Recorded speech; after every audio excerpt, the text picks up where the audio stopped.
ಆಗ ಬೇರೆ ಹುಡುಗಿ ಜೊತೆ ಇದ್ದಿದ್ದನ್ನು ನೋಡಿ ಸಿಂಧು ಸೌಮ್ಯಾಳಿಗೆ ಫೋನ್ ಮಾಡ್ತಾಳೆ. ಹಾಯ್ ಸೌಮ್ಯ, ಸಾಗರ್ ಮನೇಲೇ ಇದ್ದಾರಾ? ನೀವೇನಾದರೂ ಔಟಿಂಗ್ ಬಂದಿದ್ದೀರಾ ಅಂತ ಕೇಳ್ತಾಳೆ. ಅದಕ್ಕೆ ಸೌಮ್ಯ, ಇಲ್ಲ, ಯಾಕೆ, ಅವರಿಗೆ ಆಫೀಸ್ನಲ್ಲಿ ತುಂಬ ವರ್ಕ್ ಇದೆ, ಲೇಟ್ ಆಗುತ್ತೆ ಅಂತ ಫೋನ್ ಮಾಡಿ ಹೇಳಿದರು. ಸರಿ, ನೀನು ಯಾಕೆ ಹೀಗೆ ಕೇಳ್ತಿದ್ದೀಯಾ ಅಂತಾಳೆ ಸೌಮ್ಯ.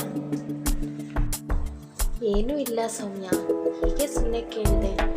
ನಾವು ಹೊರಗೆ ಬಂದಿದ್ವಿ, ನೀನೇನಾದರೂ ಔಟಿಂಗ್ ಬಂದಿದ್ರೆ ಮೀಟ್ ಮಾಡೋಣ ಅಂತ ಕೇಳಿದೆ ಅಷ್ಟೇ ಅಂತಾಳೆ ಸಿಂಧು. ನೋಡು ಸೌಮ್ಯ, ಗಂಡ ಆದವನು ಕೆಲಸಕ್ಕೆ ಎಷ್ಟು ಇಂಪಾರ್ಟೆನ್ಸ್ ಕೊಡ್ತಾನೋ ಫ್ಯಾಮಿಲಿಗೂ ಕೂಡ ಅಷ್ಟೇ ಟೈಮ್ ಕೊಡಬೇಕು. ಆವಾಗಲೇ ಲೈಫ್ ಚೆನ್ನಾಗಿರುತ್ತೆ. ನಿನ್ನ ಲೈಫ್ ನಿನ್ನ ಕೈಲೇ ಇದೆ. ನಿನ್ನ ಗಂಡನ್ನು ಕಂಟ್ರೋಲ್ನಲ್ಲಿ ಇಟ್ಕೊ. ನಾನು ಹೀಗೆ ಹೇಳ್ತಿದ್ದೀನಿ ಅಂತ ಬೇಜಾರಾಗಬೇಡ. ನಿನ್ನ ಗಂಡನ ಬಗ್ಗೆ ಹೆಚ್ಚು ಗಮನ ಕೊಡು. ಬಾಯ್ ಅಂತ ಹೇಳಿ ಫೋನ್ ಕಟ್ ಮಾಡ್ತಾಳೆ ಸಿಂಧು. ಸಾಗರ್ ಆ ದಿನ ಮನೆಗೆ ಹೋಗಲ್ಲ. ಸೌಮ್ಯ ಇಷ್ಟೇ ಕಾಲ್ ಮಾಡಿದ್ರು ಪಿಕ್ ಮಾಡಲ್ಲ. ಸಾಗರ್ನ ತಾಯಿ ಕೂಡ ಆಫೀಸ್ಗೆ ಕಾಲ್ ಮಾಡ್ತಾರೆ. ಬಾಸ್ ಆಫೀಸ್ನಲ್ಲಿ ಇಲ್ಲ ಮ್ಯಾಮ್, ಏನಾದರೂ ಸಮಸ್ಯೆನಾ ಅಂತ ಕೇಳ್ತಾರೆ ಅಸಿಸ್ಟೆಂಟ್. ನೋ, ಏನೂ ಪ್ರಾಬ್ಲಮ್ ಇಲ್ಲ, ಕಾಲ್ ಕನೆಕ್ಟ್ ಆಗ್ತಿರ್ಲಿಲ್ಲ, ಸೊ ಫೋನ್ ಮಾಡಿದೆ ಅಷ್ಟೇ ಅಂತ ಹೇಳಿ ಫೋನ್ ಕಟ್ ಮಾಡ್ತಾರೆ.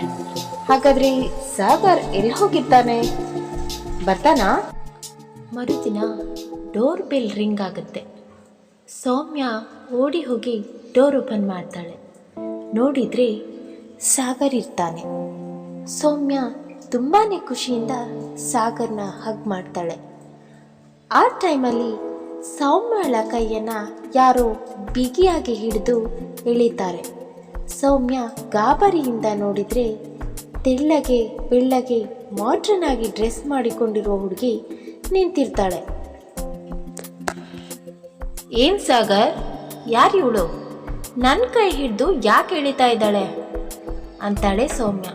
ಆಗ ಸಾಗರ್, ಕೂಲ್ ಸೌಮ್ಯ, ನಾನೆಲ್ಲ ಎಕ್ಸ್ಪ್ಲೈನ್ ಮಾಡ್ತೀನಿ, ಒಳಗೆ ಹೋಗೋಣ ಬಾ ಅಂತ ಹೇಳ್ತಾನೆ. ಸಾಗರ್ ತಾಯಿ ಕೂಡ ಎಲ್ಲವನ್ನ ನೋಡ್ತಾ ಏನು ಮಾತಾಡದೆ ಸುಮ್ಮನೆ ಕೂತಿರ್ತಾರೆ. ಆಗ ಸಾಗರ್ ಆ ಹುಡುಗಿಗೆ ಅಮ್ಮನ ಆಶೀರ್ವಾದ ತಗೋ ಅಂತ ಕಣ್ಣಲ್ಲೇ ಸನ್ನೆ ಮಾಡ್ತಾನೆ. ಆ ಹುಡುಗಿ ಕೂಡ ಸಾಗರ್ ಹೇಳಿದ ಹಾಗೆ ಅವನ ತಾಯಿಯ ಆಶೀರ್ವಾದವನ್ನು ತಗೋತಾಳೆ. ಅಮ್ಮ, ಇವಳು ಸೀಮಾ, ನಮ್ಮ ಆಫೀಸ್ನಲ್ಲಿ ವರ್ಕ್ ಮಾಡ್ತಾಳೆ. ನಾನಿವಳನ್ನ ಮದುವೆ ಆಗಬೇಕು ಅಂತ ಇದ್ದೀನಿ. ನಮ್ಮ ವಂಶದ ಕುಡಿ ಇವಳ ಹೊಟ್ಟೆಯಲ್ಲಿ ಬೆಳೀತಾ ಇದೆ. ನಿನಗೆ ಇನ್ನೂ ಯಾವುದೇ ಚಿಂತೆ ಇರಲ್ಲ. ನಿನ್ನನ್ನು ಇವಳು ತಾಯಿ ಥರನೇ ನೋಡ್ಕೋತಾಳೆ ಅಂತಾನೆ. ಇದನ್ನೆಲ್ಲ ಕೇಳಿಸ್ಕೊಳ್ತಾ ನಿಂತಿದ್ದ ಸೌಮ್ಯಗೆ ತುಂಬಾ ಶಾಕ್ ಆಗಿ ಕುಸಿದು ಕೂತ್ಕೋತಾಳೆ.